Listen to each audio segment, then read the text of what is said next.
Hi guys, I just wanted to come on here and talk to you guys about some of the books that I think are completely worth the hype.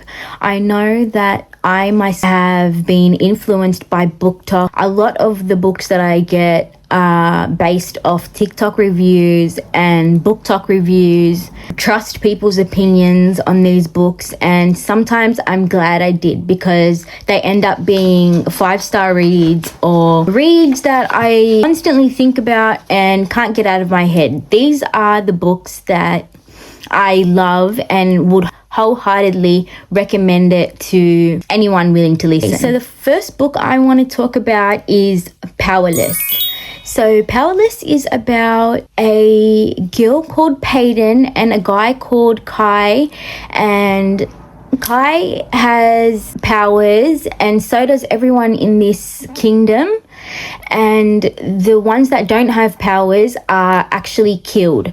So Peyton is surviving based off the fact that she pretends that she's got powers, and she pretends that she's a psychic and that is her power, and that's how she survives. And so she accidentally saves Kai, who is a prince of a sort, and then she is thrown into these trials. It's actually a fantasy, and it was my first book ever that I've read after probably 5-6 years of not reading at all. This was my first book that got me back into reading a year and a half ago, about 2 years ago.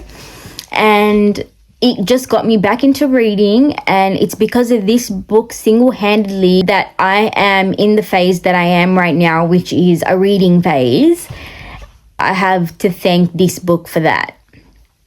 I gave it a 3.5 stars, and I think it's worth every bit of the hype that it gets. I know 3.5 stars doesn't sound like a lot, but I don't hand out 5 stars very often, and I am a really tough critic. So 3.5 stars is actually really good for me. The next book I wanted is The Wedding People by Alison Espach. I think that's how you pronounce it.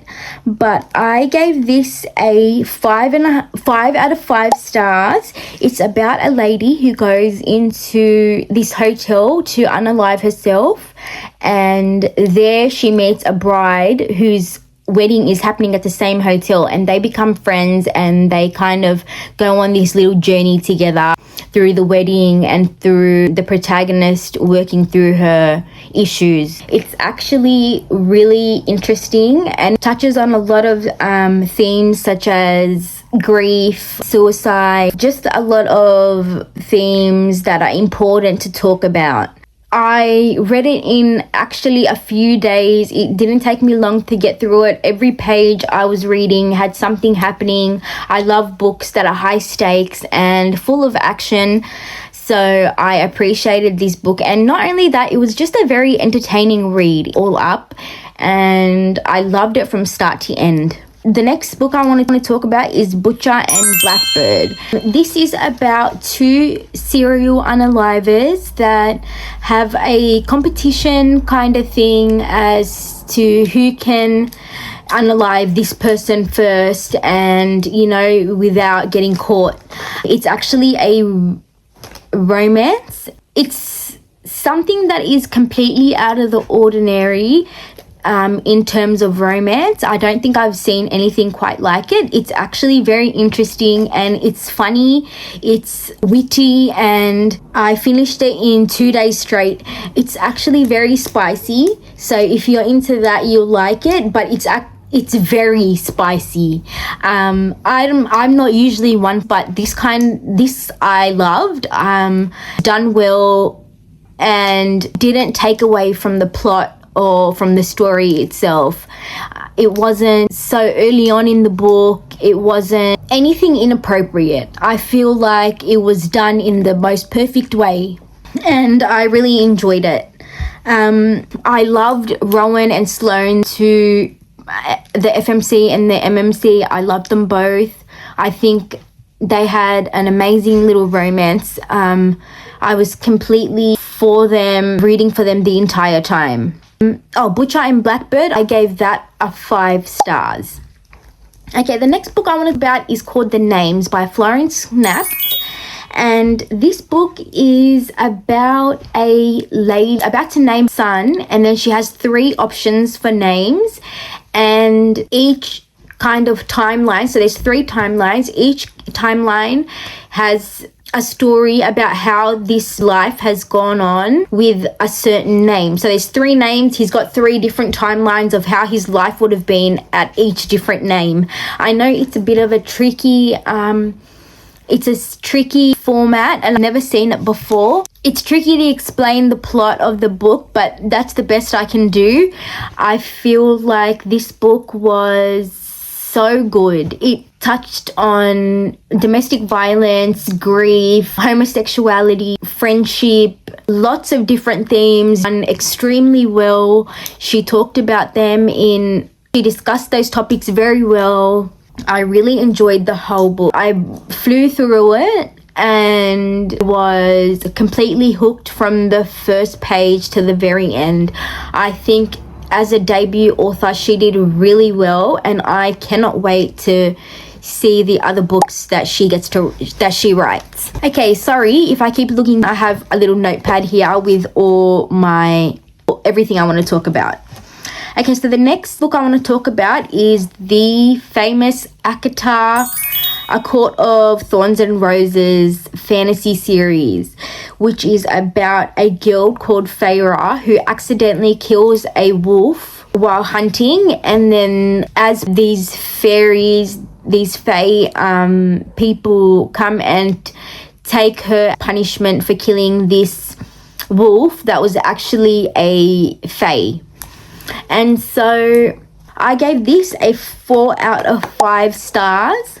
It's by Sarah J. Maas. It is done so well. I know that a lot of people don't like the first ACOTAR book, and they say that you have to get to the 3rd or 4th book for it to get good, but I think that this book was done really well. I think that it's my 2nd favorite book in the whole series. I liked A Court of Silver Flames the best, and then this is my 2nd favorite. ACOTAR, the first book, is my 2nd favorite out of the whole series. It is so interesting. I loved everything about it.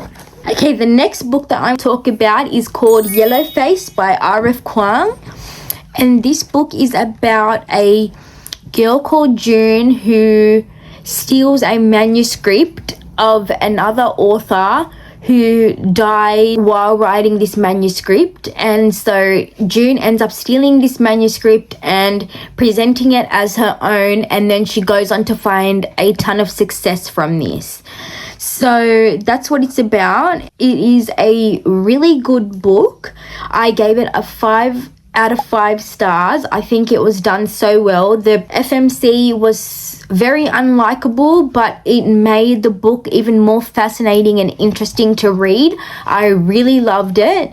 She is one of my favorite FMC in everything I've ever read. I loved how we got to somebody so fascinating in their mind. You start questioning your own self as to what kind of morals you might have if you are rooting for this person who's done so much wrong, and that's a wrong thing to steal someone's manuscript and plagiarize their work, but you find yourself actually being on her side and wanting her to get away with it almost. It's actually really good and really fun to follow. Okay, the next book that I want to talk about is called The Crimson Moth, which is a kind of cat and mouse kind of romance with a witch and a witch hunter. I feel like Crimson Moth was done very well. It's a high stakes kind of fantasy. It's really fast paced and interesting.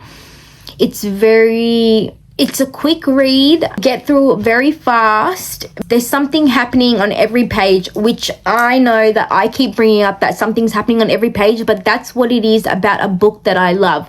I love the high stakes, fast paced nature of it. It's something that I can read and keep on reading, Ending was really good and satisfying.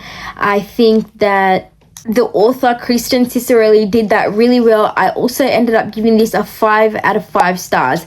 It had a second book, The Rebel Witch, which wasn't as good as The Crimson Moth, but it was still pretty good. I ended up giving that one a 4 out of 5 stars. Okay, the next book I want to talk about is called Bury Our Bones in Midnight Soil, and it's by V.E. Schwab. It's actually a historical kind of, it's about vampires, these 3 ladies who get turned all into vampires, and it's just following them and their life's journey kind of thing. Very interesting. It's my only book ever in my life that I've rated 6 stars out of 5. I have no 6-star reads in my catalog except for this one book. That's how good it is. I will, till the day I die, I will recommend this to absolutely anyone and everyone I can. It is such a good book. It's like watching a movie in your head. Like, you can't help but picture it like a movie. It is so good. It's so good. Writing is impeccable. E. Schwab writes like no other author I know. She is so talented, and even The Invisible Life of Addie LaRue, I know that one is popular, but this one just blows it out the park. I just love this book, and you have to read it. Okay, the next book I'm about is called The Correspondent by Virginia Evans. I gave this a 4. It's a 4 out of 5 stars, and it is about an older lady who's about her 70s, and this book is filled with letters, her corresponding with her family, her friends, authors, customer service representatives, anyone in her life that she corresponds with is all in this book. So it's in the format of letters, so every page is like a letter. So it's just back and forth with her and all these people that she writes to. And you would think that the plot isn't very strong, but there is a very solid plot line and, you know, something to follow throughout the book. So it is actually very interesting, and I honestly wouldn't think that I would ever reach for a book about a 70-year-old lady who writes letters to everyone, but I found it so interesting and I really enjoyed my time reading it. Okay, the next book I want to talk about is the very popular Normal People by Sally Rooney. Now, this book is really famous and I think it deserves all the hype that it gets. It's about 2 people who it just follows them. It's like a coming of age story kind of romance, but it's not coming of age story, because I myself don't like coming of age stories. I don't like any YA or anything of this. I think this was written more for adults. It's not really a YA. It follows these 2 people through their high school and college journeys into them getting jobs. It's written very well and it is just very interesting to follow. I love reading these. It took me about 5 days to get through it, and it's a very short read. It's got no amount of filler. Every scene has something to do with something, you know what I mean? It's not just a book filled with filler, unnecessarily long pages of writing after writing. It is actually all very interesting to read, and it's got relevant scenes in it throughout the whole book. So these are the books I really think are worth the TikTok hype or the Booktok hype. I think these books are all amazing and should be picked up and read by anyone that gets a chance, because they are life-changing books in my opinion. Please follow me and subscribe to this video, and if you've watched all of this and you've gotten up to here, please put your favorite emoji in comments. I just want to know if people are actually watching this or not. But yeah, please watch my videos. I will talk to you in my next reading vlog, hopefully. Thank you for watching, and I appreciate you being here. Thank you. Bye.